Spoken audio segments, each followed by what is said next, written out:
Hello, good morning. Og aniya nasab kita sa pag-update sa possible nga kahimtang sa typhoon nga coming sa atong PAR, Philippine Area of Responsibility. Our time now is 7:38. So May 7, 2026. Source of information we have from Iloilo Connections, Philippines Radar Map. Pang Iloilo karon pa naka-send. So ato lang gahulat pud ta kay ga-update pud sila pud sa kuan. So ang ato ani hulat ra gid ta, then share, hulat then share, mao ra tong rule. Then explanation coming from them also. So ako lang gihubad. So ang pag-forecast ani from 7 to 12 o'clock this noon time. So mo ni siya nga alas 7 kay our time na is 38 minutes after 7. So this is down the view of the 7 o'clock picture sa mo ni siya ang image, no, sa image sa satellite. So sa the four provinces, Negros Island, Occidental, Occidental, Cebu and Bohol. So nakita niyo mga kaigsoon, no, grabe ang pag-ulan sa mga part na ginis Bohol, kaulan-ulan na ginadra. So ano to stop Bohol kadi at for the meantime, no. But later after this forecast, we'll proceed to the typhoon alerts kung sa asa na siya napita. So sa Bohol sa taga-diot, ayay kakusog naman ani. Sa Bohol makita niyo kaigsunan ang light green, dark green o yellow. So dinhi napita sa Bohol, grabe na kay inulanay dinhi, oh. Grabe na ang panganod, posible gini nga maulan yun mga this time. O gaulan na gani ni, oh, kaning yellow. Ulan na kusog kay ulan din kaning yellow. So those areas affected by this as of now disturbance clouds, Valencia, Hagna, Gihudolman and Kandihay, Ubay, then ay pagulan din nilapita sa Hitape o sa Bagakay, sa Niño, Buena Vista, sa akong lugar nga din ko nagdako din ko gabisita pirmi, Inabanga Nahawan na dapit ni Sagbayan, San Carlos, San Carlos is Bohol, Danao, San Miguel, Alicia, Tambungan. So mo ni siya mga area nga covered nga natabunan aning dako kang panganoron nga posible kini ulan ron.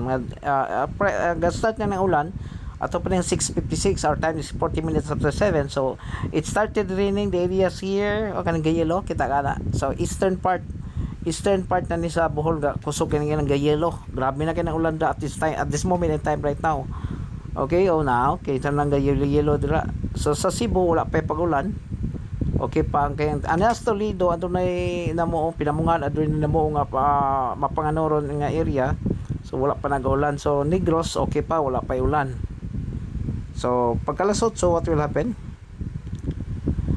Pagkalasot, so mahal gyapon portions of that Bohol areas are surrounded by darker clouds. So kita nyo yan na yellow, so indication that there's already continuing rain in this area. This Valencia, Hagna, Gihulngan, Gindulman, Kandihay, Ubay. So diri nga area mo grabe kayo pag adunay na gini panghitabo nga pangulan, pag basta may yellow ulan na siya.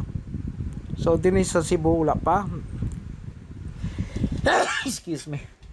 Ininipita Cebu wala pa Karkar, okay. Napay na mo nga bagyo. Sanay na mo nga pangano pero panay ulan ha. Dili sa Negros okay, malinawon pa, wala pa ulan. Karang alas 9, what will happen? So mo ni sa alas 9 kaigsunan do, hapit naman bagyo ning pukaw naman sa kuan. So karong ang the whole parts of Tagbi, Bohol are all affected by these darker clouds. So I guess nga gasigin na din yung ulan-ulan, no? Darker na kay siya. So adunay ni taligsik din napita. Kaya ang ulan to naman napamandrio. Kini siya actually affected ni siya sa atong primero nga low pressure area. Yan nahimo naman dissipated na siya, pero ang epekto ba na mga south moon mga uban pa mga disturbances nga muko sa ulan-ulan napita. That was because of primerong low pressure area nakasulod. Kining ikaduhang LPA amo ning bagyo kita kana grabe na kay ngano, na nagkaduol ng kuan bagyo. So dinhi napita sa Cebu, aduna na pag-ulan din napita sa Toledo karong alas 8, alas 9 ha, alas 9. So doon na po yung mga pagdagom na Cebu City, Hantos Tuburan, Balamban, Pinamungahan, San Fernando. So ang dagom nagkaduol na gyud at pang San Carlos kurang alas 9 adunay pagulan na mapiksan kini San Carlos kay duol kini Toledo, okay? So sa Cebu, sa southern part of Cebu, we have adunay panganod nga pwede sa Dalaget, na posible na rin ga ulan-ulan. Og sa Siquijor mga igso no, kuan po adunay dark clouds nga posible mo ulan. So kusog ning ulan dapit ni sa Orquita Zamboanga. Then Siaton adunay mga pagkuan pagdagom inuban gadagom. So adunay pagdagom sa Kasihan, Carlota, Bacolod, Bago, Marcia, Silay. So gadagom ni lugar diri posibleng maulan.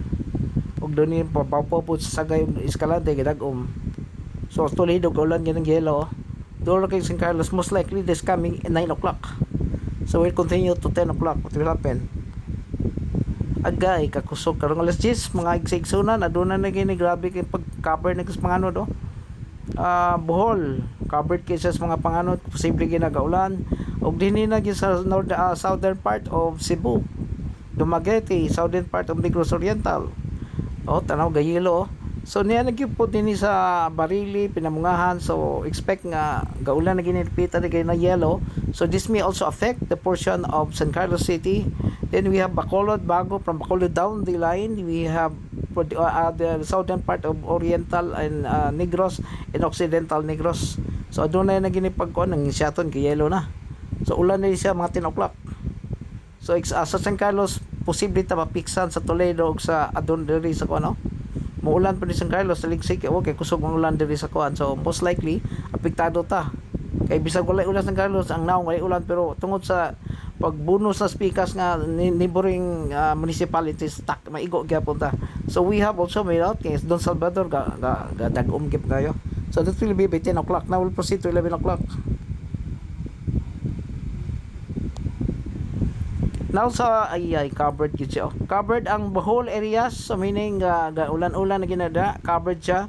Dark green, for dark green meaning to see there is that flow of water, rainwater it's either taligsik or basta kay na pag-agas it's either taligsik na dira, including Cebu by this coming 11 o'clock. Cebu, then Negros, Oriental and Occidental gamay lang gayo nga wala gayelo na ang southern part of Occidental. In southern part of Oriental gayelo na siya kusog kini rin mga 11 o'clock. So by 12 o'clock what will happen? Sa Bohol okay ra ang kinirang may wala pa okay ra kinirang Ubay o kining Trinidad, Talibon area. So more na say gaulan dira okay ng Bohol pero tungod mag sa coming typhoon. Sa Cebu, northern parts of Cebu, tanan-tanang areas until Pinamungahan, Cebu City, until ni southern part wala okay pa.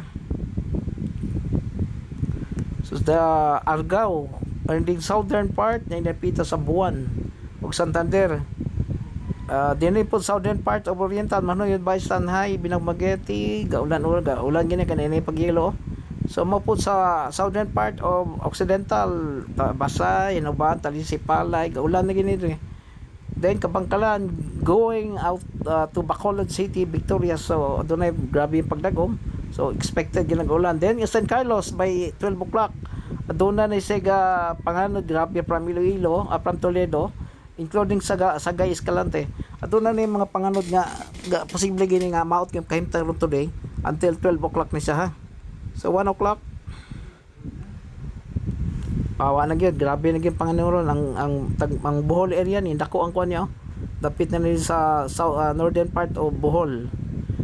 Doon na yung mga kuan basta northern part na si Tape, Inabanga, Buena Vista, Hitapi, Buena Vista, Inabanga. So sakto gyud. Doon na yung mga panganuron nga area nga posible gina magulan dapita by this 1 o'clock. Sa northern part of Cebu, we have Danao, Visayas, Dan Pantayan, Toledo. This coming 1 o'clock, grabe ang pagpanganod niya. Southern part of Negros Occidental, Oriental, gaulan na gyud siya. So we have also San Carlos City and Calatrava gaulan. Posible mo sa Sagay Escalante dark green siya So expectedly na gini pag-flow sa tubig sa ulan ng tubig Victorias, Bacolod, Bago, gadag-om lagi sa pagayo pwedeng dag-uma sa kuno. So expected ni mulan mga 1 o'clock. So we'll proceed to the typhoon alerts. So actually kini siyang bagyo ha. Gasugod na gini sa biya sa Guam. Hinahinay na gisag patulos. Actually ang iyang category is actually typhoon tropical storm. Kay ang iyang range niya, ang iyang KPH is 65 to 80.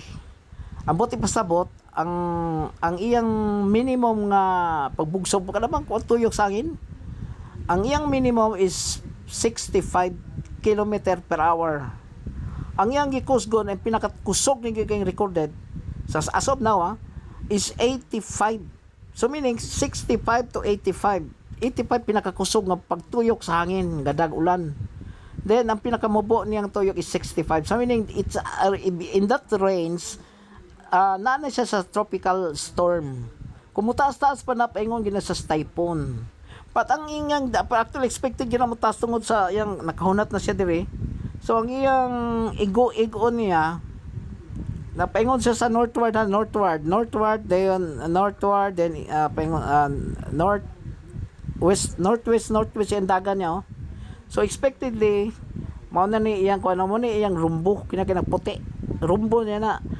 So ang nana siya dun ni pita naka move kita ka ng primero gikan niya kining bakanting puti naa siya ning dapita ni bakanting puti pila ka bakanting puti tulo na ikaw pat nang gatapok ha. So di ni siya dapita ari nana siya ari ay dapita sa Guam. Ang kini sa projection na to sa iyang direction kay gi-forecast siya nga mao gina iyang kapaingnan kay siyempre na ni sa satellite nakita siya sa system. So na iyang kung ano kini siya ba kini napasa sa Guam.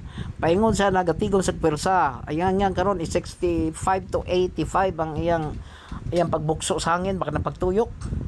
Mo niyang dakusgon. Tingali kung ka-drive pag motor kaswito no kung 65 nga gikusgon dagat sa motor. Mo na 65 ang iyang pinakamubo. Pero kapadagan kag motor nga padagan 85 km/h na sa odometer mo na ang kaysa niya tika kusog ng 85. So kuat pa mo sa tropical storm. Perminaut lang ta nga mo dissipate lang tani ni kay kuyaw pait kining mag ulan oy nya. Siyempre guba ang atong mga atop. So mo ni siya direksyon no. Paingon na siya sa kining puti mo ni iyang puti mo ni iyang kapaingnan niya nani siya sa summer mo ni ang iyang kapaingnan niya at as of this moment in time the time is mo ni siya ang time niya is 7:80 so expected nga ang iyang kapaingnan is Borongan summer dili napita siya. Pero pag move sa kuan monitor tatanaw ta asa iyang kapaingnan. So diri iyang kapaingnan at bang sa eastern part sa Visayas. Pero iyang direksyon imo ginatadlong paingo gini sa Luzon, Magyan yan ng Luzon, paingo gini sa Luzon. So ang probably mga tonight magsugod na sila og ulan-ulan. Kaya ang iyang bugsog niya sa 85, dako na 65 to 85 ang iyang wind speed. Ang katulingan niya mas kusog pa man na. So mo ni siyam kay sonan so pangandaman pagayo mga tingali karong gabi na hinay na sa gulan. Ako ano sa siya mo landfall, nawa pa ni sa landfall Wa pa ni sa landfall kay ang gi-project pang mayang direksyon mo na pero naan pa ni siya sa Guam. Ang possibility naman next week, landfall ni siya next week.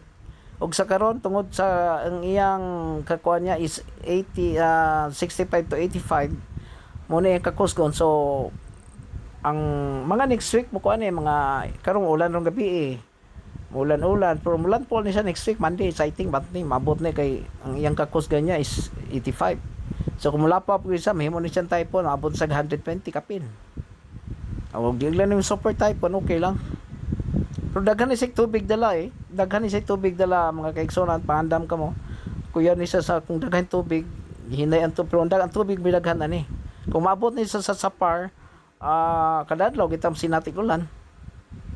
Okay mga kaigsunan hinaut ka mo ni siya ang possible mo siya ang status as of now nang hinaut kita nga adunay changes ani og dili ni makakuyaw sa atong mga labi na sa atong mga nagpuyo sa mga bukid-bukid Kaya ang baha mo kun anim kay sunod mo ipait ang impact ni baha ba niya atong mga bata ron labi na karon kay sige si ongoing na karon ang atong aral program sa DepEd. So mga bata in taon nga moagi ang sapa kaluluoy gyud labi nagdili masugat sa ginikanan. So mga ginikanan palihog lang inyong mga bata ay kita niya sa pasagday labi nag mag ulan-ulan na kay ang baha sa inyong lugar. O gini yung amo po sa Ciudad de San Carlos kung mag-ulan-ulan ado magbaha din ang kadakali. So daghay ang epekto ang posible nga manghitabo kitang nasa patag katupon sa bukid labi nang dukog-dukog San Carlos. Kung ang kuyaw ana ang landslide pa kay ang dukog-dukog dali kay mo landslide nya kuyaw kay mo landslide kay may lagulay tawo na sa ubos. Ang mo landslide ra mo dahil dagkong bato maligid. So risky. So okay mga kaigsunan. Bayan to mount si update o kuha lang yan yata kung saan mga message pas gikan sa radar sa central office. Kung padalas lang message basahon na to dayon kay para makatabang pata sa itong isig katawo ba kay pait kay disgrasya kay natin mga pamilya ato mga parente. So mao ta mga igsoonad hanggang salamat sa inyong pag kuan actually nagkutas ko in English translate sa English kay English ang siyempre binisayo na ako kay para makasabot ang kuan kutas kay translate ang English nga tus binisaya kay usay na ilaglom in English sa paglaglom in English basta kay lisod i-translate sa binisaya. Ang ako rang understanding ano yung taga-tagasas Ginoo makasabot sa in English then i-translate binisaya makaya-kaya na to. So para makahatag po tag sakto po nga kaalam ug sakto po impormasyon ato sa atong mga taong nagpamati karon. Okay, daghang salamat maayong adlaw kanatong tanan.